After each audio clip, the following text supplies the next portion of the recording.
बिस्मिल्लाहिर्रहमानिर्रहीम। इस ट्यूटोरियल के अंदर हम सिंगल पेज वेब एप्लीकेशन बनाना सीखेंगे ASP.NET के अंदर।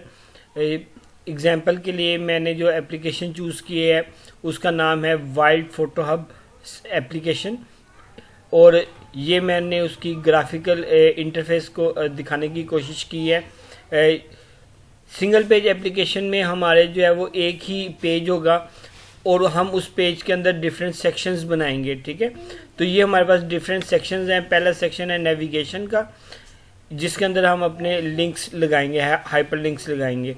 उसके बाद दूसरा जो सेक्शन होगा वो हमारा इमेज स्लाइडर का सेक्शन होगा, जिसके अंदर जो है वो हम अपने इमेजेस लगाएंगे, डाटाबेस से बाइंड करवाएंगे इसमें। ठीक है, और तीसरा जो है वो हमारी गैलरी होगी, एनिमल्स की जो इमेजेस होंगे उनकी जो गैलरी हम बनाएंगे वो होगी। ठीक है, और अगर आप कोई एनिमल वगैरह की के इमेजेस को अपडेट और डिलीट वगैरह करना चाहते हैं या नया इमेज इंसर्ट करना चाहते हैं, तो तब आप फोटो मैनेजमेंट वाली जो है वो सेक्शन को इस्तेमाल करेंगे। उसके बाद जो है वो यूज़र मैनेजमेंट का सेक्शन है। अगर यूज़र अपना पासवर्ड चेंज करना चाहता है या कुछ और वैल्यूज़ अपनी एडिट करना चाहता है तो फिर ये वाला सेक्शन यूज़ होगा। और लॉगिन जो है, लॉगिन मैनेजमेंट, इस पेज में हम जो है या इस सेक्शन के अंदर जो है हम रजिस्ट्रेशन करेंगे और लॉगिन का मैकेनिज्म करेंगे, बनाएंगे। ठीक है, और एंड में जो है वो फुटर है, यहाँ पे आप अपना नाम लिख सकते हैं या कॉपीराइट्स की इंफॉर्मेशन यहाँ पर दे सकते हैं। ठीक है, तो आइए स्टार्ट करते हैं इस एप्लीकेशन को। फाइल में जाके न्यू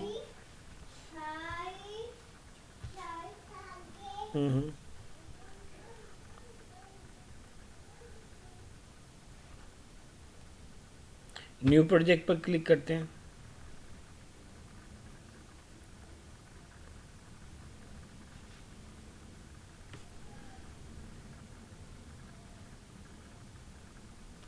नया प्रोजेक्ट जो है वो उसका टेम्पलेट ओपन होगा। लैंग्वेज जो है मैं यूज़ कर रहा हूँ C#.NET, और जो है फ्रेमवर्क जो है वो ASP.NET फ्रेमवर्क है।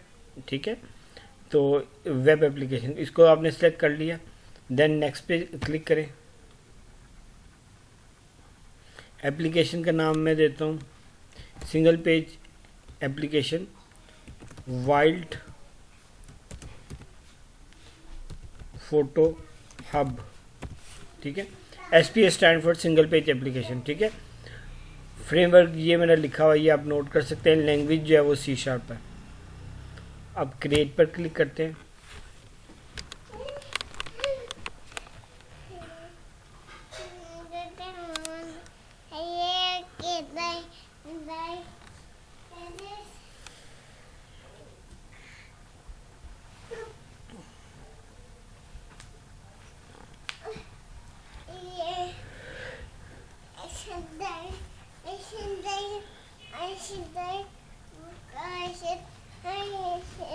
जी, सब कुछ मैं खुद करना चाहता हूँ, तो इसलिए मैं एम्प्टी टेम्पलेट को ही सिलेक्ट करूँगा ताकि मैं सारा काम खुद करूँ। क्रिएट करता हूँ।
जी, ये हमारी एप्लीकेशन ओपन हो रही है। सबसे पहले हमने जो है वो अपनी डेटाबेस क्रिएट करनी है। ठीक है, इसको मैं क्लोज कर देता हूँ। डेटाबेस जो है वो व्यू में जाके सर्वर एक्सप्लोरर में भी जा सकते हैं। यहाँ पे ऑप्शन टैब ओपन हुआ हुआ है, इस टैब के ऊपर क्लिक करते हैं। ठीक है, ये मेरी एम्प्टी डेटाबेस है, इसके अंदर मैं टेबल क्रिएट करने लगा हूँ। राइट क्लिक किया टेबल पे, add new table.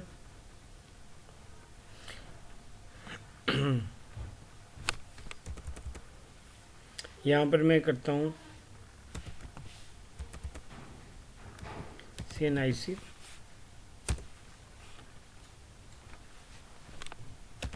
Name, age, gender, password. Name, age, gender, password और एड्रेस उसका, और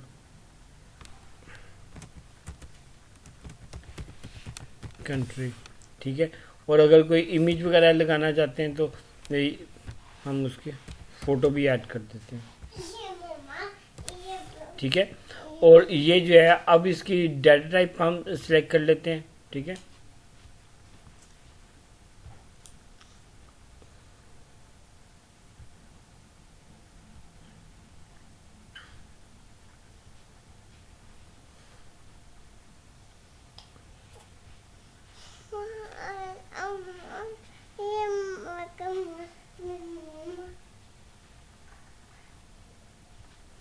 एड्रेस को मैं मैक्सिमम कर देता हूँ कि उसमें 256 जो है करेक्टर्स, न्यूमेरिक वेरिएबल करेक्टर्स उसमें स्टोर हो सकते हैं। ठीक है, और फोटो को भी मैं मैक्सिमम कर देता हूँ। ठीक है, ये लेंथ बता रहा हूँ, इस वेरिएबल, इस कॉलम के अंदर इतना डाटा स्टोर हो सकता है। मैक्सिमम जो है ना इसकी रेंज होती है वो 256 होती है करेक्टर्स की। अच्छा जी, अब इसको नाम देते हैं। ये मैंने टेबल क्रिएट कर लिया है, इसको नाम देना है मैंने।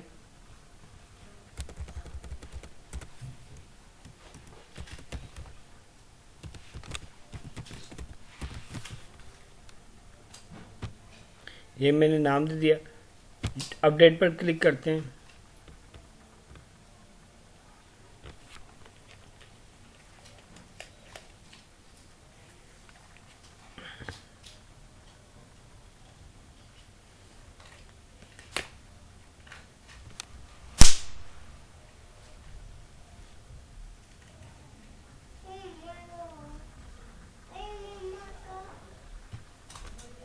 अपडेट डेटाबेस पर क्लिक करें।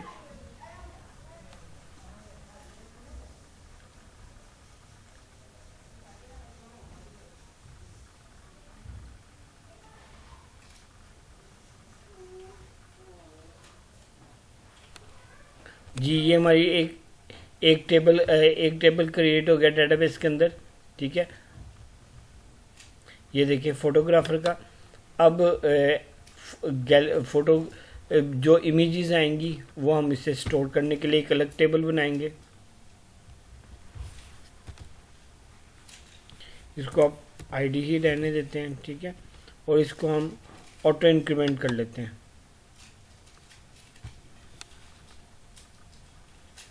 राइट क्लिक करके प्रॉपर्टी में गया, आइडेंटिटी स्पेसिफिकेशन को ट्रू कर लेंगे तो ये हमारा ऑटो इंक्रीमेंट होगा। लेकिन ये तभी होगा जब डाटा टाइप आपकी इंटीजर होगी, उसके अलावा जो है ये ऑटो इंक्रीमेंट नहीं होगा। ठीक है, देन जो है हम आगे चलते हैं।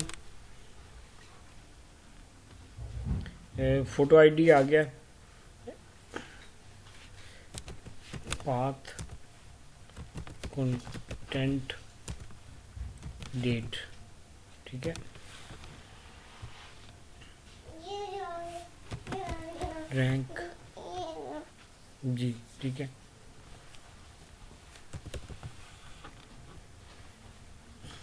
अच्छा जी, ये जो है पाथ में हम पिक्चर का एड्रेस स्टोर करेंगे तो इसके लिए भी इसको भी मैक्सिमम कर देते हैं। कंटेंट जो है उसमें जो हम मार्क इसके बारे में कंटेंट बताना चाहें वो होगा। डेट है, रैंक इंटीजर में, इसको इनिशियली जो है ना डिफ़ॉल्ट वैल्यू इसकी 0 होगी। ठीक है, और ये अलाउ नल है कि इसमें खाली वैल्यू भी आ सकती है। ठीक है,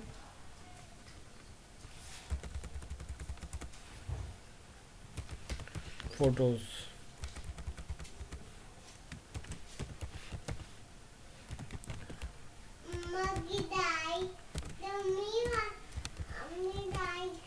ठीक है। अच्छा, ये कोई जो है ना फोटोग्राफर जो है वो इसको ऐड करेगा फोटोज को, तो जो उसका भी रेफरेंस होना चाहिए। तो यहाँ पे हम उसे फोटोग्राफर आईडी, ठीक है।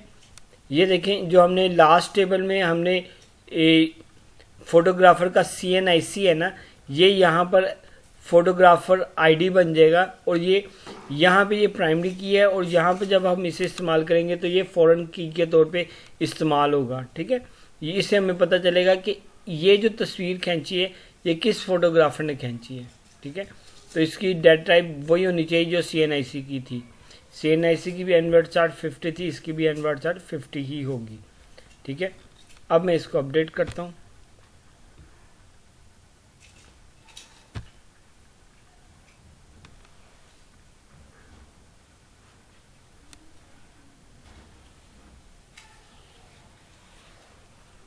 जी, ये हमारा टेबल सेकंड टेबल भी क्रिएट हो गया।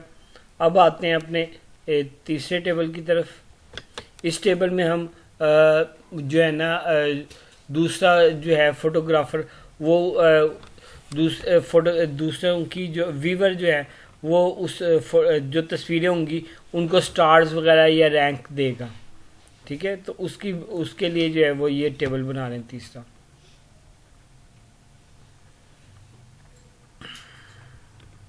आईडी को ऑटो इंक्रीमेंट कर लेते हैं। इस पर राइट क्लिक करें, प्रॉपर्टीज में जाएं। आईडी इंटीजर होगा तो ऑटो इंक्रीमेंट होगा। ठीक है, प्रॉपर्टीज में गए, यहाँ पर जाके आइडेंटिटी स्पेसिफिकेशन को हम ट्रू कर देंगे। ये ट्रू तभी होगा जब डाटा टाइप इंटीजर होगी हमारी। ठीक है, उसके बाद इसमें जो है वो हमारा फोटो का आईडी होगा। ठीक है, फोटो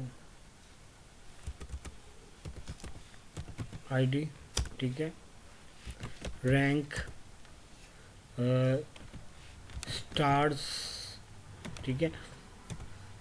इसमें हम स्टार्स देंगे, स्टार को काउंट करेंगे तो हमारे जो है ना वो उतने रैंक्स बन जाएंगे। ठीक है, तो उसको जो है ना हम बाद में काउंट कर लेंगे। जिसके ज़्यादा स्टार्स होंगे, जिसको ज़्यादा स्टार मिले होंगे उसको उतने ही ज़्यादा रैंक उसका इंक्रीज होता जाएगा। ठीक है, फ़ोटो आईडी जो है वो हमारा इंटीजर में था तो ये भी हमारा इंटीजर में होगा। ठीक है, रैंक जो है वो आप देख लेते हैं, रैंक भी इंटीजर में, और स्टार जो है वो भी इंटीजर में होगा। इस टेबल को मैं एक दफ़ा रिफ्रेश करता हूँ। फोटोग्राफ में path, content, date, rank, photographer ID, ये जो आईडी है ये यहाँ पर जो है वो ये फोटोग्राफर आईडी है, और ये जो है ये होगा उसका क्या कहते हैं फॉरेन की के तौर पर इस्तेमाल होगा ये। ठीक है, अब हम आगे चलते हैं। ये हमने टेबल्स बना लिया, अब इसका नाम दे देते हैं इसको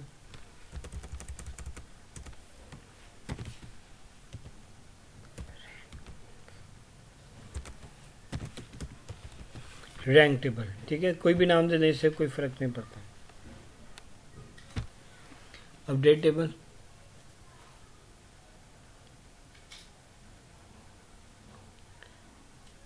अच्छा यहाँ पे रेफरेंस के लिए जो है ना फोटोग्राफर आईडी भी दे देते हैं कि हमें जो है ना वो बाज़ात वो ये भी पता चलाना है कि किस फोटो का जो है तस्वीर किसने खींची थी जिसकी वजह से वो रैंक उसका इंक्रीज है, तो उसका जो है फ़ोटो आईडी हमें चाहिए होगा, फोटोग्राफर का आईडी, तो वो भी हम यहाँ पर यूज़ कर लेते हैं।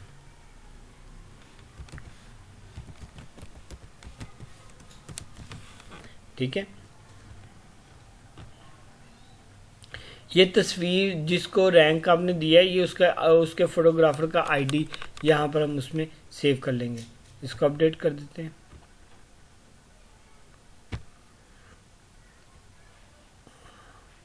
अपडेट हो गया। ठीक है, अब हमारे पास ये 3 टेबल जो हैं वो बन गए हैं।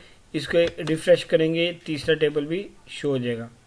ठीक है, अब हम जो है वो चलते हैं अपने फ्रंट एंड की वेब एप्लीकेशन की तरफ। यहाँ पे रूट पाथ के ऊपर राइट क्लिक किया। ये हमारा जो जिस नाम की एप्लीकेशन बनाएंगे उस नाम का जो वो रूट पाथ होगा। ठीक है, उस पर राइट क्लिक करेंगे। राइट क्लिक करने के बाद ऐड में add new item,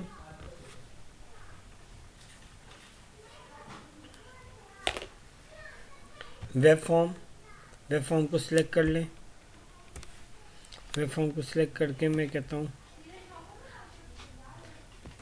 wild photo hub, कोई भी नाम आप दे सकते हैं, वाइल्ड फोटो हब एप्लीकेशन। इसको ऐड पर क्लिक करता हूँ, ये ऐड हो जाएगी। ठीक है, अब ये देखें यहाँ पे ये जो है ये हमारे HTML पेज ओपन हो गया। ठीक है, इसमें हम क्या करते हैं, सबसे पहले अपनी लेआउट देख लेते हैं। ये हमारी लेआउट है आपके सामने। सबसे पहले हमारा ये हेडिंग होगी। हेडिंग के बाद ये जो सेक्शन है ये डिव दरअसल हम लगा रहे हैं एक नेविगेशन के लिए। इन डिफरेंट सेक्शंस के लिए डिव लगा रहे हैं। डिव से हम उनको सेपरेट कर सकते हैं, इसलिए मैं यहाँ पे डिव्स लगाऊंगा। ठीक है, तो उतनी डिव्स बना लेते हैं।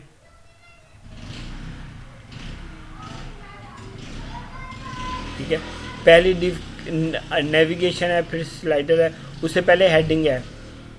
तो सबसे पहले हम हेडिंग दे देते हैं। ये जो मेन डिव है इसको आप ऐसे ही रहने देंगे, H1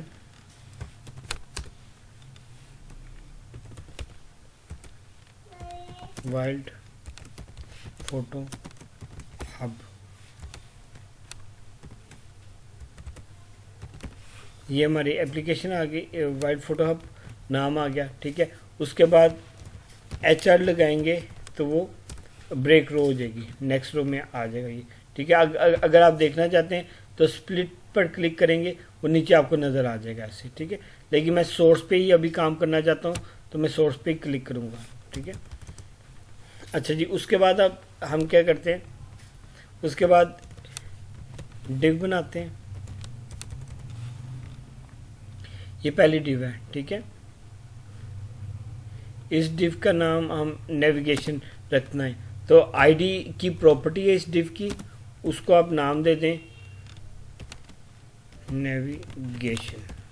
ठीक है, ये डिव जो है वो नेविगेशन डिव होगी। अब जो दूसरी डिव है उस वो इमेज स्लाइडर वहाँ पे लगेगा। तो इसी को कॉपी कर लेता हूँ। इसका नाम जो है वो मैं स्लाइडर रख लेता हूँ। ठीक है, देन जो है तीसरी जो है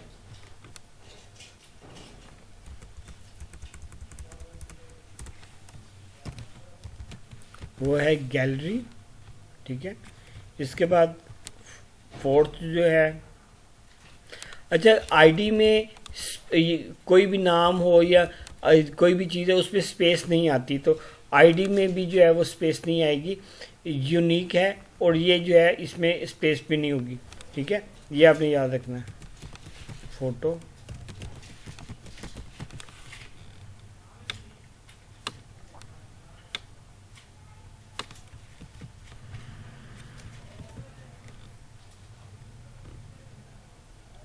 फोटो मैनेजमेंट के बाद यूज़र मैनेजमेंट के बाद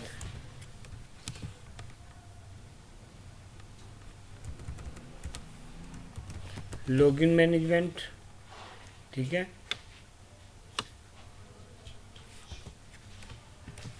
लॉगिन मैनेजमेंट के बाद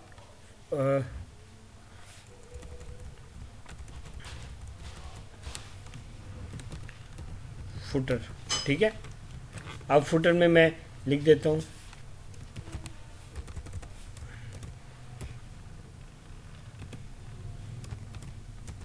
इसको, मैं इसकी हेडिंग थोड़ी सी स्मॉल रखता हूँ।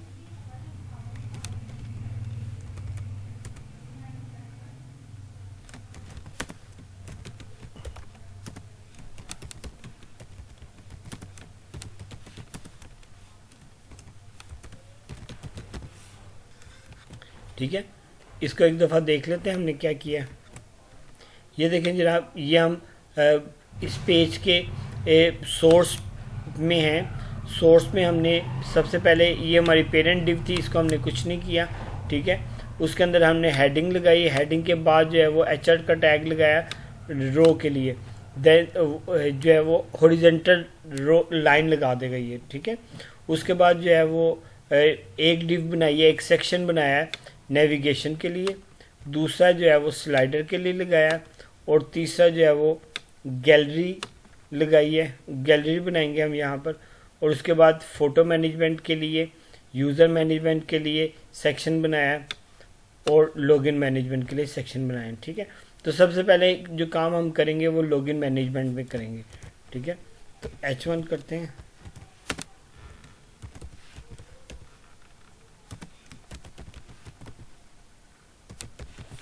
ठीक है, यहाँ पे स्पेस दी। अब आप लॉगिन मैनेजमेंट के सेक्शन में हैं, यहाँ पे क्लिक ही रहने दें।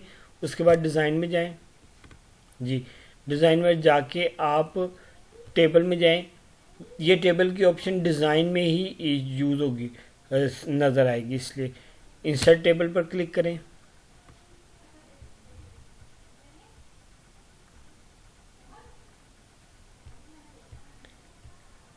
बारह रो में कर लेता हूँ, और कॉलम जो हैं वो मैं 4 कर लूँगा, क्योंकि इसका सेक्शन जो है ना वो हाफ सेक्शन में हम लॉगिन मैकेनिज्म बनाएंगे और हाफ में हम रजिस्ट्रेशन करवाएंगे। ठीक है, तो मैं इसे ओके करता हूँ, ये बन गया। ठीक है, अब इसका जो है यहाँ पर हम इधर जो है ना, ये जो दो है नेक्स्ट, इस पे इसको सिलेक्ट करके राइट क्लिक किया, मर्ज सेल,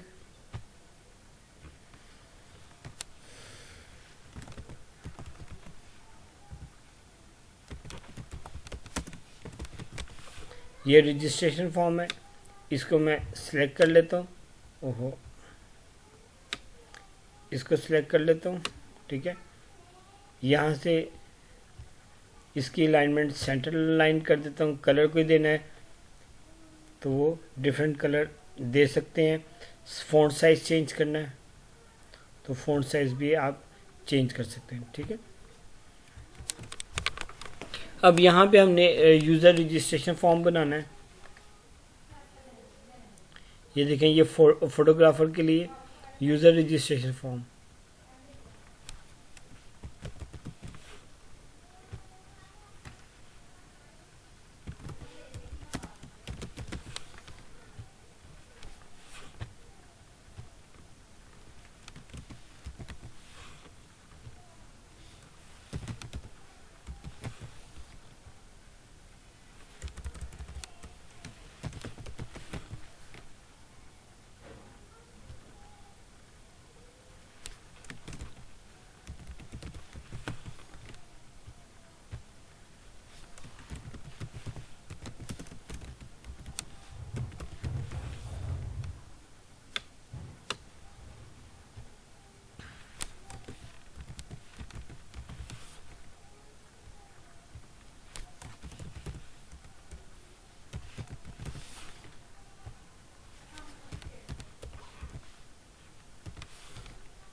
ठीक है, ये हमने एक कॉलम जो थे वो हमने लिख लिए, जिन कॉलम में हमने डाटा डालना है। ठीक है, और उसके साथ अब हमने जो है वो कंट्रोल्स ऐड करने हैं। तो कंट्रोल्स ऐड करने के लिए हम व्यू में जाएंगे, व्यू में जाके टूल बॉक्स की ऑप्शन है उस पर क्लिक करेंगे। ये हमारे टूल बॉक्स का टैब ओपन हो जाएगा। इसके अंदर जो है वो तमाम कंट्रोल्स होंगे जिनके ज़रिए जिनको हम यहाँ पर यूज़ करने वाले हैं। ठीक है, ये हमारे पास डिफरेंट कंट्रोल्स ओपन हो गए हैं। ठीक है, इनमें से जो इम्पोर्टेंट कंट्रोल हैं जो हम यूज़ करेंगे वो देख लें। ये पहले टेक्स्ट बॉक्स है। ठीक है, इसमें एक चीज़ याद रखें, ये जितने भी कंट्रोल्स हैं इनके साथ कुछ प्रॉपर्टीज़ जो हैं वो एसोसिएटेड हैं। ठीक है, इसलिए आप इस टेक्स्ट बॉक्स को क्लिक करें और इसको यहाँ पे ड्रैग एंड ड्रॉप करें। ठीक है, ये देखें, ये टेक्स्ट बॉक्स ASP.NET का कंट्रोल है, तो ASP आ रहा है साथ, और उसके बाद कंट्रोल का नाम आ रहा है। कंट्रोल का नाम है टेक्स्ट बॉक्स, और ये उसका आईडी आ रहा है। आईडी यूनिक होता है जो हम बैकएंड पे एक्सेस करेंगे। ये टेक्स्ट बॉक्स 1 है, इसको कॉपी किया, यहाँ पर भी एज जो है, एज के लिए मैं ड्रॉप डाउन लिस्ट इस्तेमाल करूँगा,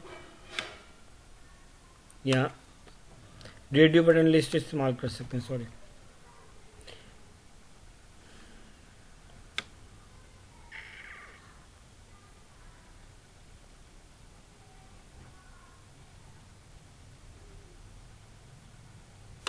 ये रेडियो बटन लिस्ट है, इसको ड्रैग एंड ड्रॉप किया यहाँ पर, ठीक है।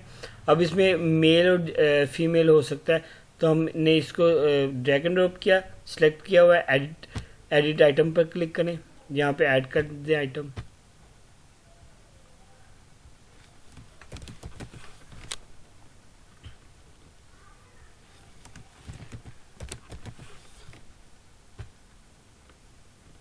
अच्छा, इसकी ओरिएंटेशन आप ये वर्टिकल है, हॉरिजॉन्टल करना चाहते हैं तो इस पर राइट क्लिक करके प्रॉपर्टीज में जाएं, ये डिफरेंट प्रॉपर्टीज आ गई।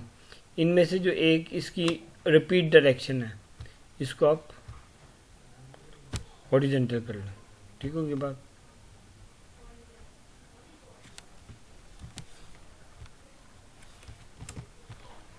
ये जेंडर के लिए था और एज इस बॉक्स में आ जाएगी।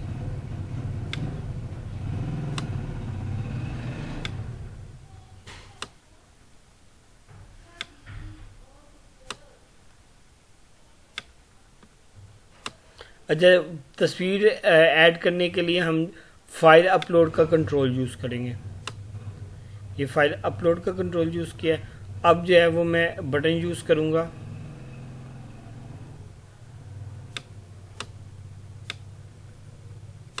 लॉगिन के लिए, ठीक है, सॉरी रजिस्ट्रेशन के लिए, रजिस्टर नाउ का बटन है। इसका ये देखें, ये इसकी टेक्स्ट की प्रॉपर्टी है।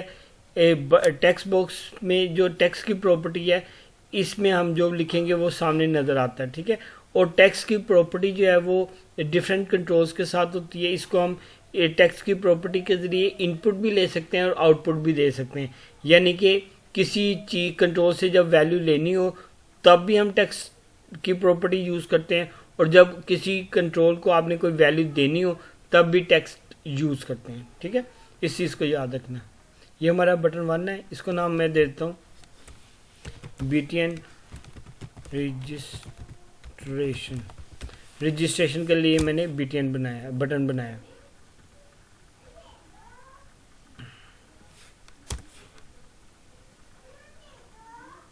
ठीक है, ये हमारे डिफरेंट टेक्स्ट बॉक्सेस लगे हुए हैं, इनको मैं देख रहा हूँ, इनकी तरतीब 1 से लेके 4 5 6 7 तक है, ठीक है। रजिस्टर नाउ पे डबल क्लिक करेंगे, ये इसका क्लिक इवेंट जनरेट हो जाएगा, ठीक है। ये बटन का नाम BTN रजिस्टर है, अंडरस्कोर के बाद उसका इवेंट आता है, ये क्लिक इवेंट है, ठीक है। इस बटन के अंदर हम जो काम करना चाहते हैं वो हम यहाँ पर लिखेंगे। यहाँ पर मैं क्या करना चाहता हूँ, यहाँ पर मैं ये चाह रहा हूँ कि ये जो इन्फॉर्मेशन है, जो यूज़र की इन्फॉर्मेशन होगी, फोटोग्राफर की इन्फॉर्मेशन, वो सारी की सारी मैं इस टेबल के अंदर सेव करवाऊंगा जिसका नाम फोटोग्राफर है, ठीक है। तो ऐसा करने के लिए मैं यहाँ पे काम करूँगा, तो मैं कमेंट कर देता हूँ कि यहाँ पे मैं क्या करना चाहता हूँ, सेव करना चाहता हूँ, ठीक है। इसके लिए मैं सबसे पहले जो है वो नेम स्पेसिस ऐड करूँगा।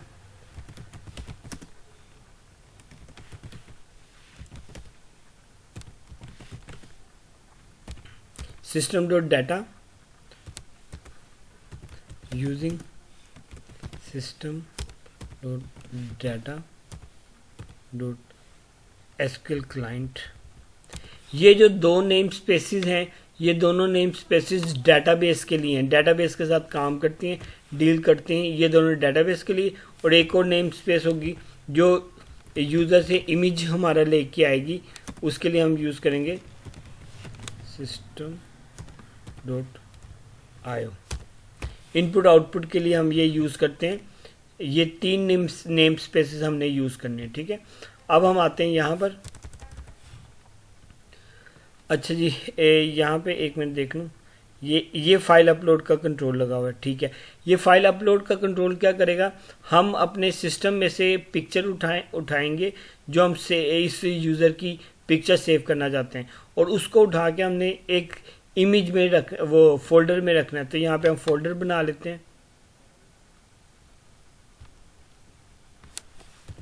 इमेजेस का फोल्डर। ठीक है, इमेजेस का हमने फोल्डर बना लिया, ये यहाँ पे होगा और उसका जो एड्रेस है कि ये यहाँ पे इमेज में पड़ा हुआ है और उसका नाम क्या है, वो पूरा उसका पाथ बन जाएगा। वो पाथ जो है वो यहाँ पर हम ये फोटो के एक कॉलम में सेव करेंगे। ठीक है, तो उसका एक तरीक़ाकार है, वो हम देखेंगे आगे अभी। बटन पर राइट क्लिक किया, ठीक है, अब हम बटन पर डबल क्लिक किया था तो इसका इवेंट जनरेट हो गया। अब यहाँ पे हम क्या करते हैं, सबसे पहले जो है वो फाइल इसका ये पिक्चर का जो है ना वो लिंक डेटाबेस वो जो है फ्रंट एंड सिस्टम में से पिक्चर जो है वो लेके आते हैं फाइल अपलोड के ज़रिए और उसको इमेज में रखवाते हैं और उसका लिंक हम बना लेते हैं। उसका कोड देखते हैं वो कैसे होगा।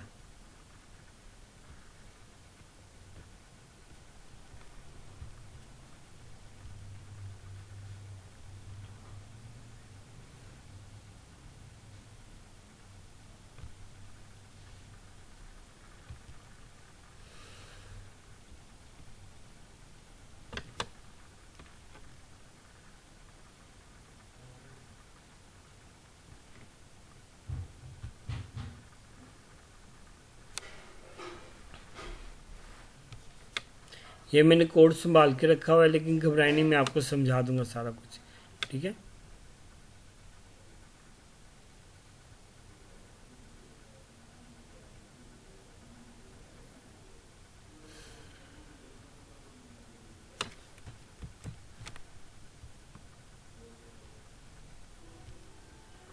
ये सेव के बटन पर गया हूँ, सेव के बटन पर कंट्रोल वी प्रेस किया। ये कोड मैंने संभाला हुआ था, ये बता देता हूँ अभी। सबसे पहले जो है ये देखें, ये फाइल अपलोड का कंट्रोल है, फाइल अपलोड 1। ठीक है, ये जो कंट्रोल है इसका नाम फाइल अपलोड 1 है। ठीक है, इसका सेव एज का फंक्शन कॉल होगा। इमेजेस का फोल्डर है, उसके अंदर जो है वो हम जो फाइल अपलोड करेंगे उसका ये पाथ बन जाएगा। ठीक है, ये उस इमेज के अंदर जो है वो जाके इमेजेस के फोल्डर के अंदर जाके वो हमारा जो इमेज हम सिलेक्ट करेंगे वो सेव हो जाएगा। ठीक है, उसके बाद जो है उसके बाद मैं क्या करूँ, ये फाइल इन्फो की क्लास है, उसका ऑब्जेक्ट है और वो इमेज में ये जो अभी हमने सेंड किया ना इमेज, उसका साइज़ हम ले रहे हैं किलोबाइट्स में और जो है एमबीज में। ठीक है, ये हम क्यों ले रहे हैं, बाज़ वक़्त उसको हम देखना चाहते हैं कि वो साइज़ जो है वो इंक्रीज़ तो नहीं हो गया, वो हम हमारी लिमिट से, तो उस वजह से हम इसका साइज ले रहे हैं। लेकिन यहाँ पर अभी हम उस पर कोई काम नहीं करें। ठीक है, उसको जस्ट बता रहे हैं कि ये हमारा साइज़ इतना है। इसको मैं कमेंट कर देता हूँ इस लाइन को। ठीक है, ये सिर्फ हम जो है वो साइज़ इसका देख रहे हैं कि हमारा साइज़ कितना है, इमेज का साइज़ कितना है। ठीक है, उसके बाद यहाँ पे जो असल काम है वो डेटाबेस में सेव करवाने का काम वो यहाँ से शुरू हो रहा है। Insert data into table. ठीक है, ये जो है डाटा इंसर्ट करने का या डेटाबेस में डाटा डालने का जो कोड है वो यहाँ से शुरू होता है। ठीक है, इसमें सबसे पहला काम हमने क्या करना है, सबसे पहले काम हमने ये करना है कि हमने डेटाबेस का लिंक पैदा करना है इसके साथ। तो उसके लिए हमें कनेक्शन स्ट्रिंग की ज़रूरत होगी। तो हम यहाँ पे कनेक्शन स्ट्रिंग बनाते हैं, स्ट्रिंग, इसी को कॉपी कर लेता हूँ, स्ट्रिंग। ये मैंने एक वेरिएबल बनाया और इस वेरिएबल के अंदर मैं क्या करूँगा, इस वेरिएबल के अंदर ये जो मेरी डेटाबेस पड़ी हुई है इसका कनेक्शन मैं इसके अंदर ऐड करूँगा ताकि जो है मैं इसको यूज़ कर सकूँ। ठीक है, इस डेटाबेस के अंदर जो टेबल है उसको यूज़ कर सकूँ। तो इस पर राइट क्लिक करूँगा, प्रॉपर्टी में जाऊँगा, यहाँ पे ये जो कनेक्शन स्ट्रिंग है इसको कंट्रोल A कंट्रोल C करके कॉपी कर लिया। अब इसको यहाँ पे पेस्ट कर दूँगा। ये मेरी इस डेटाबेस की कंप्लीट कनेक्शन स्ट्रिंग आ गई है।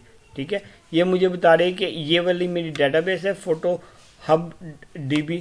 ठीक है, जिसको मैंने यूज़ करना है, उसके अंदर जो टेबल है उसका नाम फोटोग्राफर है, ये वाला। ठीक है, अब देखिए इस फोटोग्राफर के टेबल के तमाम कॉलम्स में मैंने डाटा एंटर करना है, इसलिए मैंने कॉलम का नाम नहीं लिखा, जस्ट डायरेक्टली उनको वैल्यूज पुट में कर रहा हूँ। ठीक है, वैल्यूज पुट कर रहा हूँ 1 2 3, ये जितने हमारे कॉलम्स हैं सारों के अंदर वैल्यूज पुट में करूँगा। ठीक है, जबकि इमेज के लिए जो है ये फोटो वाला कॉलम है, इसके वैल्यू कहाँ से आएगी, ये लिंक से आएगी। ये जो लिंक है ये दरअसल डाटाबेस जो जब हम इमेज उठाएंगे फाइल अपलोड कंट्रोल के ज़रिए, तो इमेज जो है वो स्टोर होगा इमेजेस के फोल्डर में, और उसका लिंक जो है वो हम महफूज रख लेंगे और वो जो है लिंक हम डाटाबेस में सेव करवाएंगे। ठीक है, ये हमने काम करना है। तो फोटो के अंदर जो है वो हमारा लिंक जाएगा। कंट्रोल एस प्रेस करता हूँ। ठीक है, अब हम देख लेते हैं यहाँ पर 1 2 3 और जेंडर में हमारा ये RBL लगा हुआ है, रेडियो बटन लिस्ट। उसके बाद ये जो रीटाइप पासवर्ड है इसको हम यूज़ नहीं करते, ये कंपैरिजन करने के लिए होता है जस्ट कि दोनों पासवर्ड आपके सेम है, इसको आप डेटाबेस में सेव नहीं करते। एड्रेस 5, ये वो जो 5 नंबर टेक्स्ट बॉक्स है इसको नहीं हमने लेना। ठीक है, और एक ओहो इवेंट जनरेट हो गया, डबल क्लिक हो गई, तो इसको आप छोड़ दें, इसको आप कुछ भी नहीं करेंगे। अच्छा, यहाँ पर जो है ना मैसेज देने के लिए कि डेटाबेस में वो यूज़र रजिस्टर हो गया कि नहीं, लेबल इस्तेमाल करते हैं, तो मैं यहाँ पे लेबल का कंट्रोल यूज़ करूँगा मैसेज देने के लिए। इस पर राइट क्लिक करूँगा, प्रॉपर्टी इसको खाली कर दूँगा। ठीक है, कंट्रोल एस प्रेस करते हैं। अब मैं बैकएंड पर जाता हूँ। यहाँ पर ये जो डेटाबेस है इंसर्ट डाटा करने का काम सेम है, सिर्फ क्यूरी का फ़र्क होगा। क्यूरी में इंसर्ट इनटू फोटोग्राफर वैल्यूज़, अब यहाँ पे हमने जो है वो कॉलम के नाम करने हैं। ठीक है, कॉलम की वैल्यू जो है, पहली कॉलम की वैल्यू CNIC है पहला कॉलम, उसकी वैल्यू आ रही है टेक्स्ट बॉक्स 1 से, फिर दूसरे की यहाँ से। तो अब हम ये वैल्यूज जो है ना ये हमने बैकएंड पे इस्तेमाल करनी है, text boxes.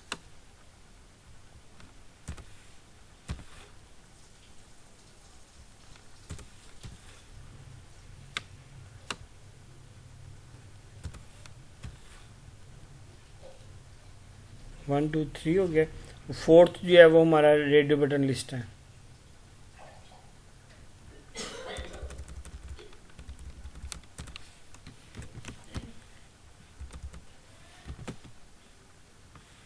Radio button list का 1 कंट्रोल है, उसके से वैल्यू जब लेनी है तो टेक्स्ट की प्रॉपर्टी यूज़ करेंगे। टेक्स्ट की प्रॉपर्टी से हम कोई वेरिएबल की वैल्यू ले सकते हैं, सॉरी किसी भी कंट्रोल की वैल्यू लेते हैं। ठीक है, उसके बाद जो है 4 ओहो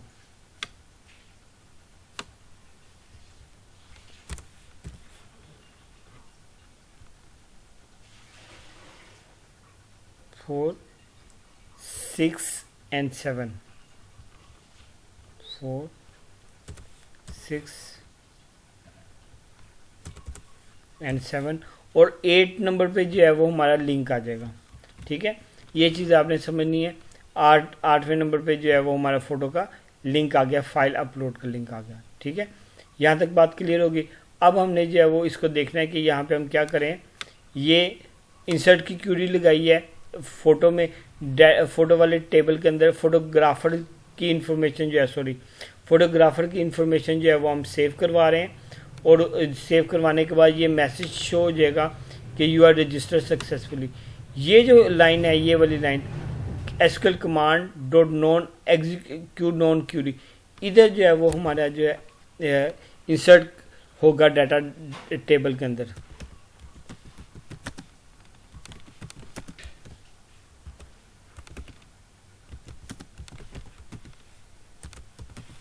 ठीक है, इसमें होगा, सही है। अब जो है यूज़र यहाँ पे रजिस्टर हो जाएगा। अब यूज़र लॉगिन होना चाहता है, तो लॉगिन कैसे करेंगे, यहाँ पे हम लॉगिन का मैकेनिज्म बनाएंगे। ठीक है,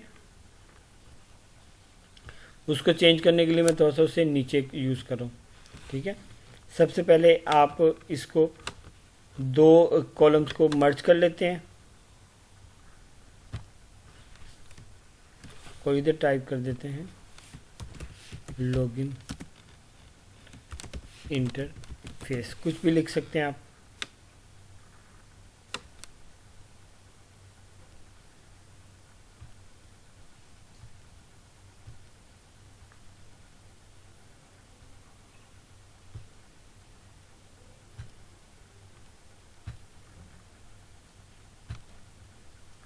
ठीक है, और यहाँ पे आप जस्ट देंगे CNIC यूज़र का, उसका पासवर्ड देंगे। ठीक है, और टेक्स्ट बॉक्सेस ऐड करेंगे।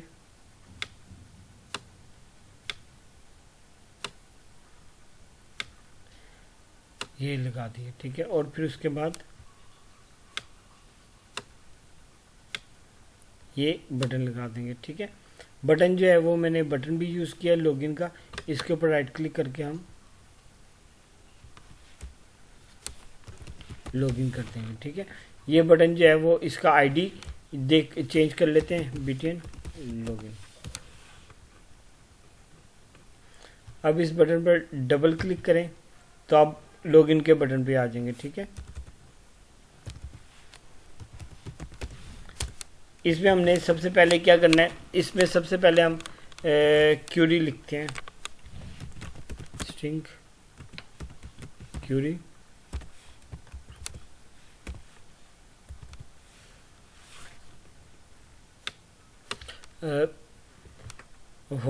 सबसे पहले जो है वो हमने क्या करना है, CNIC और पासवर्ड जो है ना, ये दोनों वैल्यूज़ इनकी लेनी है। ठीक है, तो वो हम लेके वेरिएबल में स्टोर करवाते हैं। स्ट्रिंग CNIC यानी कि यूज़र आईडी होगा ये। ठीक है, CNIC कहाँ से आ रहा है, इस टेक्स्ट बॉक्स से। इस टेक्स्ट बॉक्स का नाम है टेक्स्ट बॉक्स 8। ठीक है, टेक्स्ट बॉक्स 8, उससे वैल्यू लेने के लिए डॉट टेक्स्ट की प्रॉपर्टी। ठीक है, और password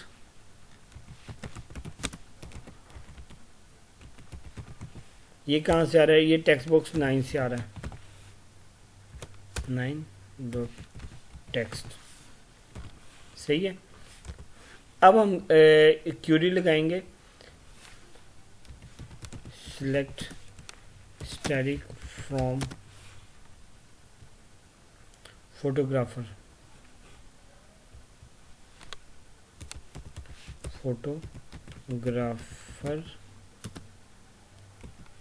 where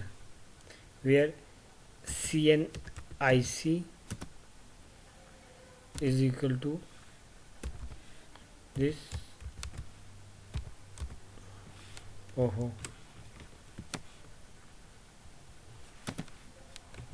and password is equal to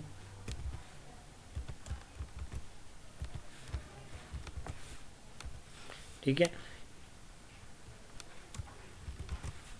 ये देखें, ये यहाँ पे प्लस प्लस लगाया कंकैटिनेशन के लिए। सिंगल कोट में स्ट्रिंग लगाते हैं एसक्यूएल की, और डबल कोट C# की स्ट्रिंग होती है, उसके अंदर हमने कंकैटिनेशन के लिए प्लस लगाया, और यहाँ पे हम लिखेंगे CNIC। ये जो है CNIC हमारा आएगा फ्रंट एंड से, वो वेरिएबल में आया, और वेरिएबल्स को हमने इस क्यूरी में पास कर दिया, और पासवर्ड को भी हमने पास करना है। ठीक है, तो इस तरह से हमने इसमें पास कर दिया। जी, यहाँ तक उम्मीद करता हूँ आपको चीज़ समझ आ गई होगी।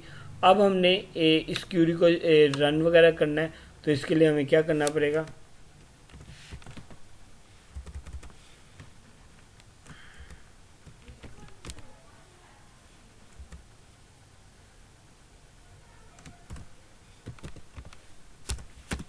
कनेक्शन बनाते हैं, फोन,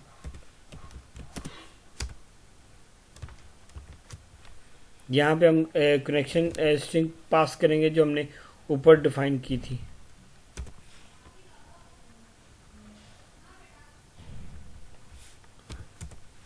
ठीक है, कॉन डॉट ओपन, कनेक्शन को ओपन किया और उसके बाद जो है हमने क्या करना है, सबसे पहले डाटा टेबल बनाना है। एक डाटा टेबल जो है वो हमारा इमेजिनरी टेबल होता है, डाटाबेस से डाटा ला के हम इस इमेजिनरी टेबल के अंदर डालते हैं।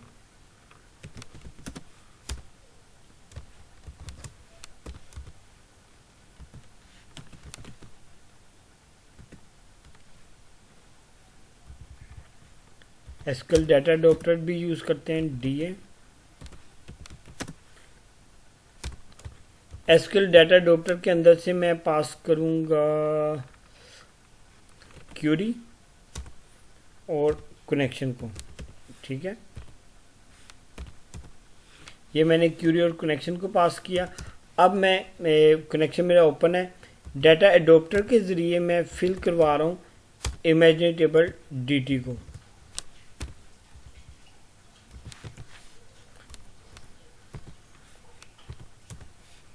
और कनेक्शन को मैं क्लोज करता हूँ जी। डियर स्टूडेंट, इसको समझ लें कि ये देखें, ये आपने कनेक्शन बनाया था, कनेक्शन को ओपन किया और डाटा अडॉप्टर में से आपने कनेक्शन और क्यूरी पास की। फिर डाटा अडॉप्टर के ज़रिए यहाँ पर आप क्या करें, डाटा अडॉप्टर क्या करेगा, डाटाबेस से डाटा लाएगा और ला के इस इमेजिनरी टेबल डीटी के अंदर फिल कर देगा और उसके बाद हमने कनेक्शन बंद कर दिया। यहाँ पर हमारा डाटाबेस का काम फिनिश हो गया।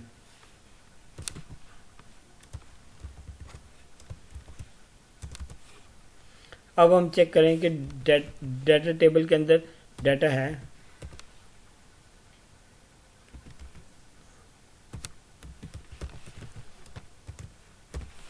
ये हम चेक करें, अगर डाटा टेबल के अंदर जो रोज़ हैं वो 0 से ज़्यादा है, इसका मतलब डाटाबेस में डाटा एग्जिस्ट करता है, अदरवाइज जो वो डाटाबेस में डाटा एग्जिस्ट नहीं करेगा, ठीक है। तो जब ये एग्जिस्ट करेगा तो हम क्या करते हैं, हम इस जो डिव है, ये वाली हमारी लॉगिन मैकेनिज्म की डिव है, इसको हाइड कर देंगे, ठीक है। सॉरी, हाइड क्यों कर देंगे, ताकि मैं ये कह रहा हूँ कि अगर वो जैसे ही लॉगिन होगा तो वो फिर नज़र नहीं आएगी। ये जो लॉगिन का ये है ना, ये login mechanism, sorry login management का जो डिव है ये नज़र नहीं आएगा, सेक्शन नज़र नहीं आएगा, ये गायब हो जाएगा, ठीक है। तो इसके लिए हमें क्या करना पड़ेगा, इसके लिए हमें एक छोटा सा ट्रिक इस्तेमाल करना पड़ेगा। ये देखें, ये डिव है ना लॉगिन मैनेजमेंट की, इसको आप रन करें, रन एट सर्वर, ठीक है। जब इसे रन एट सर्वर करेंगे तो फिर ये जो है ना, इसको आप बैकएंड पे कंट्रोल कर सकते हैं, ठीक है। तो इसका मतलब है कि आपको इन बहुत सी सारी डिव्स को रन एट सर्वर कर लेते हैं ताकि आप इनको बैकएंड पे कंट्रोल कर सकें, ठीक है। इनके ज़रिए जो है ना हम इसको बैकएंड पे हाइड और शो करवा सकते हैं, ठीक है। गैलरी भी हमारी ज़रूरी होगी, ठीक है। ये गैलरी को भी रन एट सर्वर कर लिया, फोटो मैनेजमेंट को भी run at server, user management को भी रन एट सर्वर कर लिया, कि ये जो चीज़ें हैं ना, ये डिव्स जो हैं वो सर्वर पर हिट होंगी और सर्वर पे हम इन्हें कंट्रोल कर सकते हैं। सर्वर पर जो है ना हम लोग बैकएंड पे जाके काम कर सकते हैं। अब ये देखें, अगर ये ट्रू है तो हम क्या करेंगे, ये जो हमारी अब डिव है, क्या नाम है इसका, लॉगिन मैनेजमेंट की डिव, ठीक है। इसको आप कॉपी कर लें, पहले कंट्रोल एस प्रेस कर लें ताकि ये सेव हो जाए। अब इसे मैंने कॉपी कर लिया, अब ये बैकएंड पे एक्सेस हो जाएगा, dot visible, visible is equal to false, ठीक है। तो अब हमें इसका फ़ायदा ये हुआ कि हम इसे छुपा सकते हैं डिव को, ठीक है। तो ये हमने इसको डिव को ओपन हाइड कर लिया, ठीक है। इसी तरह से और भी बहुत से काम हम कर सकते हैं, इसलिए मैंने रन एट इसको कर लिया, ठीक है। अब ये जो है ये हमने लॉगिन मैकेनिज्म बना लिया है, ठीक है। अब जो है वो दूसरा जो मैकेनिज्म है वो है यूज़र मैनेजमेंट का, ठीक है। यूज़र मैनेजमेंट का सेक्शन है, उसको देख लेते हैं।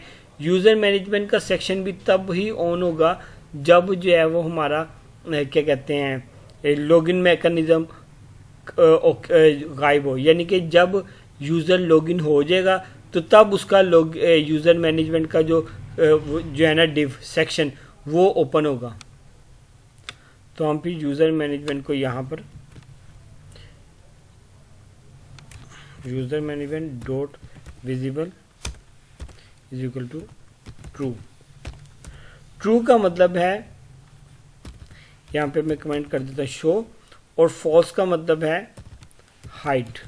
ठीक है, देखें स्टूडेंट, जब आप लॉगिन कर लेंगे, अगर आपका लॉगिन मैकेनिज्म ठीक होगा तो वो जो लॉगिन वाला सेक्शन है वो गायब हो जाएगा और यूज़र मैनेजमेंट वाला सेक्शन विजिबल हो जाएगा, ट्रू हो जाएगा, ताकि उसको हम जो है वो देख सकें। अगर यूज़र अपनी आईडी पासवर्ड वगैरह चेंज करना चाहता है, अगर चाहता है तो वो ये काम कर सके। ठीक है, और अगर ये वाला नहीं है तो हम उसे मैसेज भी अभी शो करवा देते हैं। एल्स मैसेज के लिए हम एक यहाँ पे एक लेबल लगा देते हैं।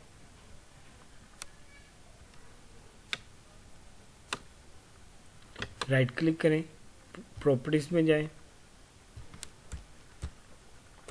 इस लेबल का नाम है लेबल 2। ठीक है, इसकी ये टेक्स्ट की प्रॉपर्टी खाली है। यहाँ पे मैं मैसेज दे दूंगा कि जो है वो आईडी पासवर्ड रॉन्ग है। ठीक है, label 2 dot text is equal to please enter the correct ID and password. ठीक है, please enter the correct ID and password. ठीक है, अच्छा ये हो गया। उसके साथ मुझे अभी मैं आगे मज़ीद काम करने से पहले मैं इन सेक्शंस को एक दफ़ा मज़ीद उसको एलेबरेट कर लूँ। ये हमारा लॉगिन मैकेनिज़्म का सेक्शन हो गया। इसको मैं जो है वो जब ये यूज़र लॉगिन हो जाएगा तो ये वाला सेक्शन मेरा हाइड हो जाएगा। उसके बाद यूज़र मैनेजमेंट वाला ओपन हो जाएगा, फ़ोटो मैनेजमेंट वाला भी जो है वो मेरा ओपन हो जाएगा। ठीक है, ताकि मैं इसमें फ़ोटो ऐड कर सकूँ। ओपन से मुराद ट्रू हो जाएगा, यानी कि नज़र आने लग पड़ेगा।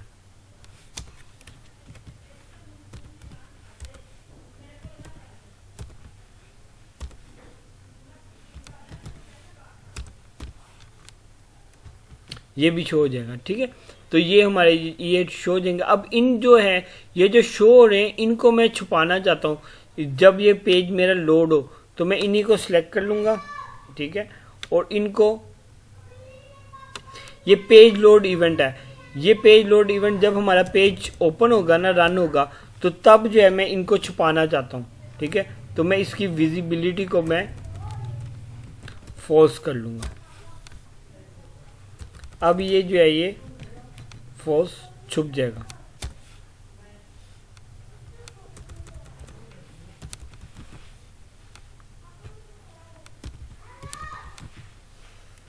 ये कंट्रोल एस प्रेस कर दिया, अब ये हाइड हो जाएगा। ठीक है, तो इस तरह से ये जो है ये हमारा लॉगिन मैकेनिज्म काम करेगा। ठीक है, उसके बाद जो है अब मैं आता हूँ जल्दी से यूज़र मैनेजमेंट की तरफ।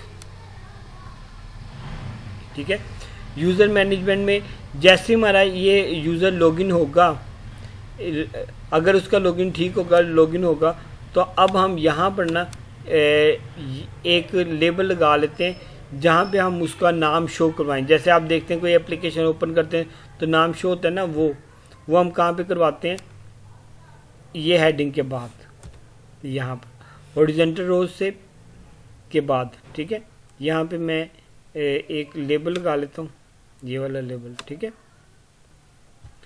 इस लेबल का नाम है लेबल 3। इसको मैं लेबल 3 नहीं कहता, मैं इसको कहता हूँ LBL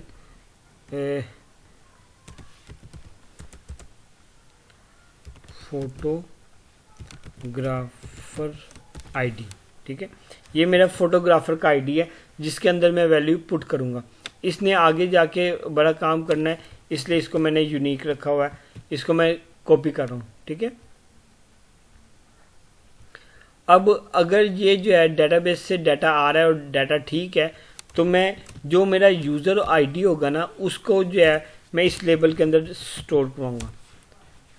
यानी कि यूज़र का CNIC नंबर जो है ये हमारा CNIC है, इसको मैं यहाँ पर सेव करवाऊंगा।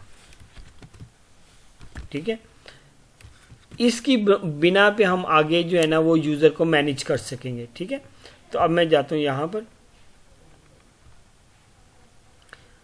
दूसरा पार्ट जो है वो सेक्शन जो है वो मेरा कौन सा आ गया। अब ये तो मैंने अभी लेबल लगाया है, लेबल का नाम फोटोग्राफर आईडी है। ठीक है, LBL फोटोग्राफर आईडी। अब मैं यूज़र मैनेजमेंट में जाता हूँ। यूज़र मैनेजमेंट में इसको मैनेज करना चाहता हूँ, तो इधर मैं हेडिंग दे देता हूँ H1 user management. Control S press किया, यहाँ पे ये देखें अब ये वाला मेरा सेक्शन आ गया। ठीक है, इस पे हेडिंग से बाहर आके स्पेस दे देते हैं थोड़ी सी। अब हम यहाँ पर हैं, डिज़ाइन में जाके देखें, अब हम यहाँ पर हैं। यहाँ पर अब हम सबसे पहले एक चीज़ ऐड करेंगे, उस कंट्रोल का नाम है ग्रिड व्यू। डेटाबेस से डाटा ला के हम टेबल की सूरत में इस ग्रिड व्यू में डालेंगे और इसको हम अपडेट और डिलीट कर सकेंगे। ठीक है, तो मैं इसको ऑटो फॉर्मेट पे करता हूँ। अच्छा एक मिनट, ये जो है ना इतना डार्क नज़र आ रहा है, इसका मतलब ये हेडिंग के अंदर हो गया गलती से। इसको मैं क्लोज करता हूँ, सोर्स में जाता हूँ, ये देखें ये H1 हेडिंग के अंदर आ गया ये। ठीक है, तो हम इसको H1 हेडिंग से बाहर निकालना चाहते हैं। कंट्रोल एक्स प्रेस किया, यहाँ पे कंट्रोल V कर दिया। अब ये हेडिंग जो है H1 हेडिंग जो है वो यूज़र मैनेजमेंट की ये ऊपर है और उसके बाद ग्रिड व्यू लगा हुआ है। अब आप डिज़ाइन में जाएं, ये देखिए अब ये सिंपल नज़र आ रहा है। यहाँ पर ऑटो फॉर्मेट पे क्लिक करें, जो आपका फेवरेट स्टाइल है आप उधर से फॉर्मेट चूज़ कर सकते हैं। मैं ब्लू को पसंद करता हूँ, इसलिए मैं ब्लू को अप्लाई कर लेता हूँ। ओके कर लिया। अब डेटाबेस के साथ इससे जोड़ना है, तो data source, new data source. User management में एक चीज़ का ख्याल रखें, जो हमारा मखसूस यूज़र होगा सिर्फ उसी का डाटा शो होना है, हर एक का डाटा हमने शो नहीं करवाना। ठीक है, तो SQL डाटा बेस में जाएं, डाटा सोर्स 1 ओके करें। उसके बाद डाटाबेस का नाम ये वाला है, माई फोटो हब। उसके बाद नेक्स्ट करें, photo hub connection string next. अब ये हमारा फोटोग्राफर का है। फोटोग्राफर का सारा डाटा आपने लेना है। मैं सारा डाटा ऐसे नहीं करता, मैं अलग अलग कॉलम को सिलेक्ट करता हूँ, क्योंकि मैं इसको बाद में इस पर अपडेट भी फंक्शन लगाना चाहता हूँ, तस्वीर को नहीं लगा लेता। ठीक है, और रिटर्न यूनिक की वेयर का क्लॉज ज़रूरी है, क्योंकि मैं सिर्फ उसी यूज़र का यानी कि उसी फोटोग्राफर का ही डाटा लेना चाहता हूँ जो लॉगिन हुआ अभी। तो वेयर के क्लॉज पे जाते हैं, यहाँ पर कॉलम सेलेक्ट करते हैं। कॉलम में मैं कहता हूँ where CNIC is equal to source क्या होगा, कंट्रोल होगा। कंट्रोल कौन सा है मेरा, LBL फोटोग्राफर आईडी। होगा क्या कि जब कोई यूज़र लॉगिन होगा तो उस लॉगिन का उस यूज़र का जो CNIC है वो इस फोटोग्राफर आईडी में आ जाएगा। फिर हम उसका सारा डाटा जो है हम वो ग्रिड व्यू में दिखाना चाहते हैं। ठीक है, तो इसको मैं ऐड कराऊँ, ये देखें ऐड कर लिया, ओके किया। अब ये हमारी क्यूरी बन गई। सिलेक्ट डिस्टिंक्ट ये वाला डाटा ला दो जहाँ पे CNIC ये है, यानी कि उस CNIC का सारा डाटा ला दो, किसी और का नहीं होगा, सिर्फ एक ही बंदे का होगा जो लॉगिन होगा। नेक्स्ट करें, टेस्ट क्यूरी। अभी हमने कोई वैल्यू नहीं दी, ना डाटाबेस में दी है, इसलिए कोई रिजल्ट नहीं शो करेगा। फिनिश करते हैं। अब आखिरी काम रह गया यूज़र मैनेजमेंट में। अब हमने इसके साथ एडिट का कोड लगाना है ताकि हम इसको एडिट कर सकें। उसके लिए एडिट के लिए हम क्या करेंगे, ये SQL सोर्स में जाएंगे, सिंगल क्लिक करना है, डबल नहीं करना। उसके बाद ये डिज़ाइन में आप इस पर सोर्स पर क्लिक करें, सोर्स में चले गए। यहाँ पर ये देखें ये सिलेक्ट की कमांड लगी हुई है, select command, select distinct CNIC name, age, gender, password, address वगैरह ये पड़े हुए हैं। ठीक है, यहाँ पे आपने अपडेट की कमांड लगानी है। ठीक है, आपने क्या करना है, जहाँ पे ये डबल कोड ख़त्म हो रहा है स्पेस दें, update command, is equal to, अब यहाँ पे आपने अपडेट की क्यूरी लगानी है, अपडेट। ठीक है, अपडेट क्या कर सकता है, वो सारा कुछ कर सकता है जहाँ पे CNIC ये हो। तो ये सारे को आपने कॉपी वेयर के क्लोज को कॉपी कर लेते हैं, इसको पहले रख लें। उसके बाद जो है ये तमाम कॉलम्स जो हैं CNIC के अलावा इन सारों को हमने चेंज करना है। तो इनको मैं कॉपी कर लेता हूँ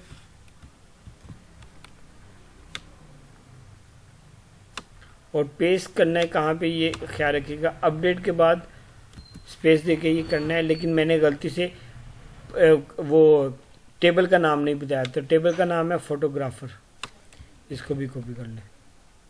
अपडेट की क्यूरी आपको याद होनी चाहिए, अपडेट टेबल नेम, उसके बाद सेट का कीवर्ड होता है और फिर हम जिस कॉलम को चेंज करना चाहते हैं वो उसका नाम, यानी कि ये नेम है। इसको वैल्यू को कहाँ से मिलेगी, कनेक्शन स्ट्रिंग, वो क्यूरी स्ट्रिंग के जरिए मिलेगी, वो @ का लगा के साइन।